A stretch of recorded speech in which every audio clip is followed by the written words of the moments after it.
बिस्मिल्लाहिर्रहमानिर्रहीम। अस्सलामु अलैकुम। मैं मुदस्सिर शाही एडवोकेट और आप देख रहे हैं लीगल इश्यूज़। आज का लीगल इशू ये है जो हम डिस्कस करेंगे कि वकील साहब जो है उनकी फ़ीस थोड़ी सी बढ़ा देनी चाहिए।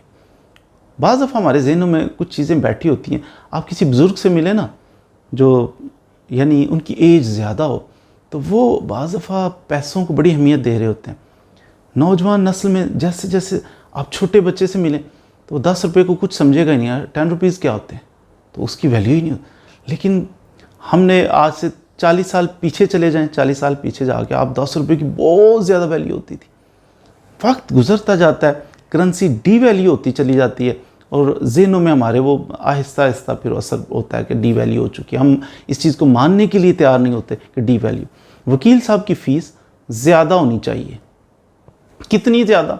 मैं एक मिनिमम आपको बता रहा हूँ कि क्राइटेरिया, मिनिमम क्राइटेरिया क्या होना है। ज़्यादा तो उसकी लिमिट ही कोई नहीं है। कोई वकील साहब कह सकते हैं कि मैं 1 करोड़ रुपया फ़ीस लूँगा।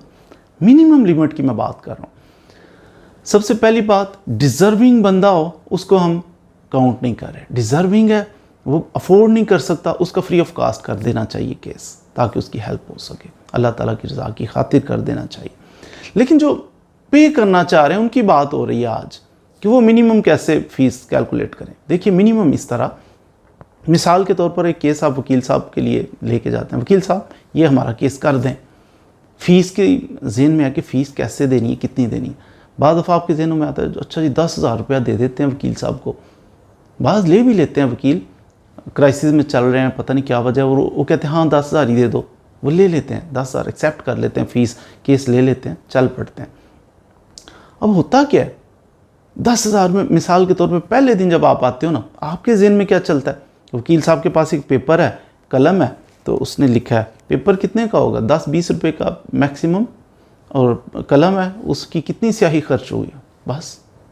वकील का ख़र्चा कितना आया केस तैयार करने पे? बज़ाहिर आपको महसूस हुआ कि वकील साहब का 40-50 रुपये, 100 रुपया ख़र्चा आ गया। 100 रुपया ख़र्चा है, मैंने 10,000 दे दिया, वाह कमाल कर दिया मैंने। ऐसा नहीं है। मिसाल के तौर पर अब हालात इस तरह के हो चुके हैं, मैं अपनी बात करता हूँ कि एक केस मेरे पास आ गया, केस के डॉक्यूमेंट्स हैं कुछ, उन डॉक्यूमेंट्स की कॉपीज़ करवाने जाए ना, तो क्लर्क मुझे बता रहा था, मैं बड़ा हैरान था कि ऐसा इतनी तरक्की हो चुकी है, इतनी महंगाई हो चुकी है। एक पेपर को कॉपी करने पे वो कहते हैं 5 रुपये दे दें, लाइट ऑफ हो तो कहते हैं 10 रुपये दे दें क्योंकि जनाब जनरेटर चल रहा है। एक कॉपी, और वह हंड्रेड्स में कॉपियाँ होती हैं, हंड्रेड्स में। जब एक केस को टाइप करवाना है ना स्टेनो के पास, 1,000 रुपया दे दें, 2,000 रुपया दे दें। 1,002 से स्टार्ट लेता है। जब अभी हमने केस तैयार करना है, अभी लिखा जा रहा है ना, तो 1,000-2,000 रुपया उसने ले लेना। उसके बाद क्या होगा? तैयार करना, कॉपीज़ होनी है, साथ अटैच, ये भी अटैच, ये भी, इतने डॉक्यूमेंट अटैच करो, एक बंडल सा बन जाएगा। कॉपियाँ करवाओ, 7 कॉपी अटैच करनी है, ऑफिस के लिए कॉपी रखनी है, वो कॉपियाँ करवाते हुए 2,000 उधर लग गए। कॉपियाँ हो रही, फाइल कवर, ये वो छोटे छोटे मिसलिनियस किस्म के खर्चे, वो जनाब हो गए।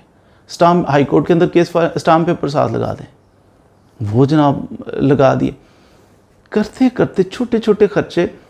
तो ये केस इटसेल्फ, जो केस अभी तैयार हुआ है ना, इसके 5-7 हज़ार रुपया खर्चा आ चुका है। अभी तैयार हुआ है, फाइल कर दी है।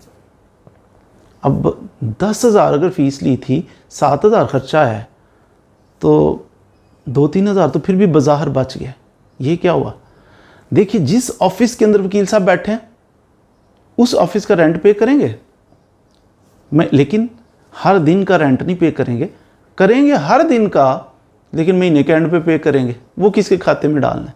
वो एक दिनों पे डिवाइड करें ना, तो 500, 1,000, 2,000 ये पर डे इसने ऑफिस का रेंट पे करना है। चलो पर डे है तो एक डे का इसमें भी 1,000, वो भी कम हो गया। अब केस का बचा गया 2,000 पीछे बच गया। उस 2,000 रुपये में कोई क्लर्क होगा, कोई ऑफिस बॉय होगा, उनकी सैलरी पर मंथ देनी होती है, लेकिन उसको दिनों पे डिवाइड, आज के दिन की भी कुछ ना कुछ बनती होगी ना उनकी, तो वो भी निकाल लो, ज़ीरो। अब ज़ीरो हो चुका है। 10,000 रुपया लिया, केस किया, तो ज़ीरो तो हो चुका है ना। मज़ीद क्या करेंगे वकील साहब? वकील साहब ने सरवाइव करना है, रहना है, बहना है, अपने कपड़े अपना ड्राई क्लीन करवा रहा है, अपने यूनिफॉर्म और ये इस तरह के मामलात कर रहा है। वो भी एक्सपेंसेस आ रहे हैं, प्रोफेशनल एक्सपेंसेस। वकील साहब वो कहाँ से बियर करेंगे? एक केस अगर मिसाल के तौर पर चलता है, 10 चक्कर लगाने पड़ते हैं, 10 डेट्स उसमें पड़ जाती हैं, तो 10 दिन ज़ाया होंगे वकील साहब के, 10 दिन लग जाएंगे। एक दिन अदालत में जाके बाद हाई कोर्ट के अंदर बंदा बैठा होता है, बैठा ही रहता है, सुबह 9 बजे बैठा है, 4 बजे जाके कहते हैं लेफ़्ट ओवर कि आज नहीं सुना जाएगा, फिर किसी दिन तारीख पड़ गई है, सारा दिन। इसके 10 दिनों की क्या लेबर लगाएंगे? एक आम मजदूर हो ना, उसकी लेबर लगाओ ना तो 1000-1200 तो लेता ही होगा ना। तो उस तरह 15,000 रुपया इसका सिर्फ वो डेट्स पे जाना आना 15,000 रुपया एक लेबर क्लास आदमी की भी लगाए ना तो वो इसका 15,000 बनता है। अब वो 15,000 माइनस में चला गया, यानी पल्ले से वकील साहब ने 15,000 लगा लिए अगर 10,000 फीस लेता है तो। इसी तरह और ढेर सारे ऐसे एक्सपेंस, मिसाल के तौर पर 10 डेट्स हैं, आप 10 डेट पे आते हो, वकला होते भी खुश अखलाक हैं आम तौर पे कि जो भी इनके पास है ये चाय पिए बगैर जाने नहीं देते, कोशिश करते हैं चाय पी के ही बंदा जाए। डॉक्टर्स हैं तो वो कभी नहीं आपको ऑफ़र करेंगे आप जाएं तो कहें सर नहीं प्लीज़ आप चाय पिए हमसे, नहीं। वो कहें अच्छा क्या खांसी है, ये है वो है, ये ले मेडिसिन, जाएँ। डॉक्टर्स तो नहीं है, इंजीनियर के पास जाएँ वो भी ऐसा नहीं करते। आप किसी टीचर से जाके मिले तो वो भी ऐसा नहीं। वकला का प्रोफेशन इस तरह का जो भी है वो प्रोटोकॉल देते हैं, आएँ जाएँ बैठें चाय पानी, तो वो सिलसिला।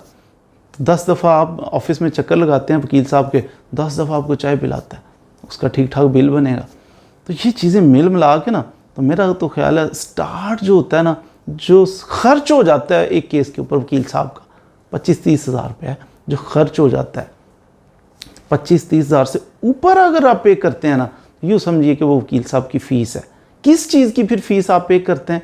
वो फ़ीस पेपर की, कलम की, रोशनाई की नहीं करते, वो इस चीज़ की फ़ीस पे करते हैं कि इसने सारी ज़िंदगी लगा के पढ़ता रहा, यूनिवर्सिटी की फ़ीसें पे करता रहा, कॉलेजेस की फ़ीसें, आना जाना सारे मामला, सारी ज़िंदगी इसने मेहनत की, पैसा खर्च किया, टाइम स्पेंड किया, सालों साल कितने साल इसने लगा दिए। किस चीज़ पे लगाए? जो भी पढ़ाई की, जो भी पैसा खर्च किया, इस चीज़ पे लगा दिए कि मेरा टाइम जो है वो कीमत। इसके पास आपको देने के लिए कुछ नहीं है सिवाय टाइम के। अपना वक्त दे सकता है आपको, आपकी बात सुन सकता है, समझ अपने इल्म के मुताबिक आपकी बात का जवाब दे सकता है, आपको मशवरा दे सकता है, आपकी बात जो आपका इशू है उसको एड्रेस कर सकता है कोर्ट के अंदर। इसके पास देने के लिए कुछ नहीं है, कोई आपको चॉकलेट दे के नहीं भेजेगा। ये आपको सिर्फ सर्विसेज क्या दे रहा है? अपना वक्त देगा, आपकी बात सुन रहा है, वक्त दे रहा है, कोर्ट के अंदर आपका केस प्रेजेंट कर रहा है, आपके केस में बैठा हुआ है, आपको वक्त दे रहा है। इसके पास आपको देने के लिए सिर्फ वक्त है। उस वक्त की कीमत आप उसको पे करेंगे। उसका वक्त कितना कीमती है डिपेंड करता है कि कितना सक्सेसफुल वकील है, कितना लायक वकील है, उतना ही उसका वक्त ज़्यादा कीमती होगा। फिर ये एक्सपेंसेस सपोज 20-25-30 हज़ार रुपया एक्सपेंसेस हैं, केस पे खर्चा होता है, इससे आगे आपने चलना है, वो आप हिसाब लगाएंगे वकील साहब कितने लायक हैं, कितने कॉम्पिटेंट हैं, कितना कामयाब वकील है, फिर उस हिसाब से आप कैलकुलेट करके उसको फ़ीस पे करें। बाज़ वकला हैं वो 1 करोड़ रुपया फ़ीस चार्ज कर सकते हैं, उनका वक्त बहुत कीमती है, वो कहते हैं इस केस को पढ़ने के लिए, समझने के लिए, मेहनत करने के लिए, प्रेजेंट करने के लिए मेरा इतना टाइम लग जाएगा, 1 करोड़ रुपया दें। सेम वही केस कोई दूसरे वकील साहब करें, वो 1 लाख रुपये में कर देंगे। उनका टाइम, उनका मामलात, उनकी अभी वो एक्सपीरियंस कम होगा थोड़ा सा, तो वो नरमी करेंगे, 1 लाख में कर देंगे। वही केस 50,000 में भी कोई कर सकता है। तो ये फ़ीस इस तरह कैलकुलेट करनी है। कागज़ पेंसिल को देख के बस ये नहीं कहना कि कागज़ लग गया पेंसिल, नहीं, बहुत कुछ लगता है, वो सारा कुछ आपने पे करना है। अपने केस की सर्विसेज अगर लेनी है वकील साहब की, तो फिर आपने एटलीस्ट 30,000 35,000 ये समझिए कुछ ना दें तो फिर ये बनती है फ़ीस। उससे आगे चलें तो वो वकील साहब की फ़ीस शुरू हो जाती है। वो डिपेंड करता है कि वकील साहब कितना चार्ज करते हैं, कितने कॉम्पिटेंट हैं, उनकी क्या वो डिमांड करते हैं। तो उम्मीद है आपने वकील साहब की फ़ीस, मिनिमम फ़ीस कैसे कैलकुलेट करते हैं उसके बारे में कुछ ना कुछ सीख लिया होगा। मज़ीद वीडियोज़ के लिए हमारे साथ रहिए। Thank you very much.